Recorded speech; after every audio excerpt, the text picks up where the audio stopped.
Eu vou explicar cada uma das etapas desse método de criação. A primeira delas é você definir o problema. E o problema a gente pode traduzir como o que criar. Essa é a pergunta, né? O que eu vou criar?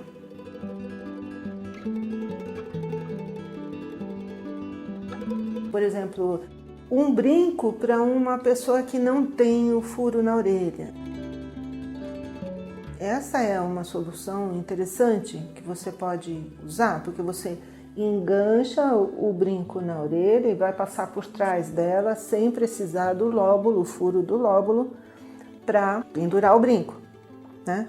O Ara Vartanian desenvolveu uma forma de prender o brinco que segura o brinco na orelha, principalmente por causa do peso do brinco, porque o peso faz parte da preocupação antropométrica que o designer deve ter. A antropometria é uma das ciências que são utilizadas para a criação de joias. É um ramo da ergonomia. A ergonomia trata da relação do homem com os objetos. Então, a cadeira tem essa altura, tem a inclinação do encosto, porque houve um estudo e se descobriu que o ideal seria este tamanho, este ângulo e tudo mais. As medidas do corpo humano, que são usadas para moda e que também são usadas para a joalheria, se chama antropometria. Então, a gente pode dizer que, por exemplo, uma pessoa normal aguenta até 5 gramas tranquilamente em cada orelha durante o dia todo. Mais que isso, precisa de mais suportes. Então você tem que ir atrás de soluções para resolver esse problema. Isso tudo faz parte do primeiro tópico da nossa sequência de metodologia de criação, que fala sobre problema, né? Qual é o nosso problema? Eu vou ter que pensar em para quem eu vou estar criando essa peça, né? Então, quem é o meu público-alvo? Essa é a questão mais importante dentro do processo criativo, porque você tem que satisfazer a necessidade desse público. Então você tem que conhecer um pouco de quais são os desejos deles e o que eles esperam. Então, nesse momento, o que você vai fazer? Você vai conhecer por meio de entrevistas, prestando atenção nesse público em lojas, quais são os comportamentos, que estilo de vida ele leva, como ele gosta de se vestir, no que ele se interessa em viajar, em ler, em ir ao cinema.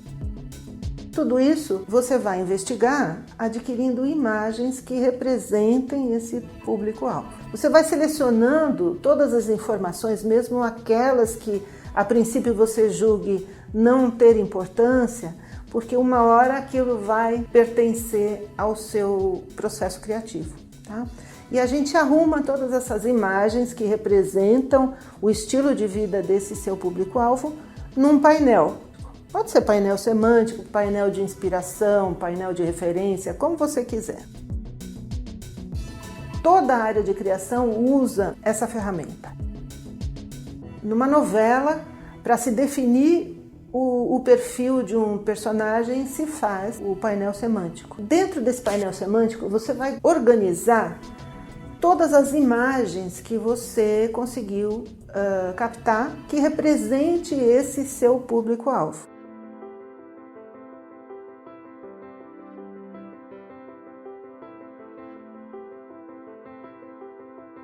O terceiro tópico é você conseguir extrair desse painel semântico, desse painel de referência do público-alvo, conceitos que te deem dicas, né, de interesse desse público. Então, quais são os assuntos de interesse que podem ser transformados depois em temas para você desenvolver nessa coleção.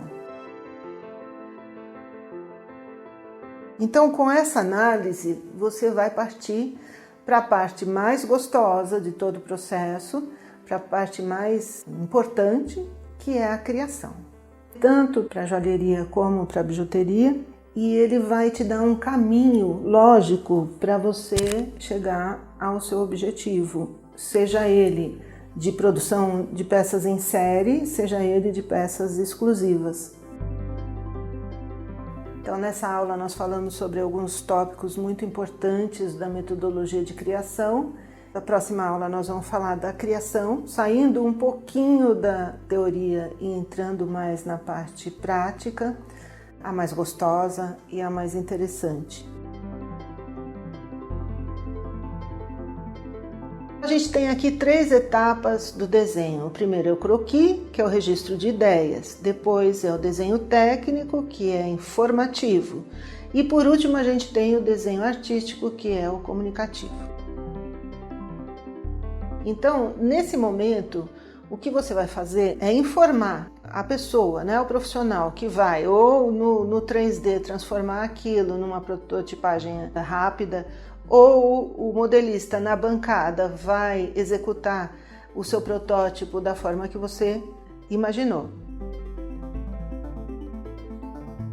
A eletroformação, que é uma outra forma de você reproduzir as suas joias. Ela normalmente é usada para quando você quer peças volumosas e com pouca utilização de metal. Então elas são peças leves, porém volumosas. E como funciona?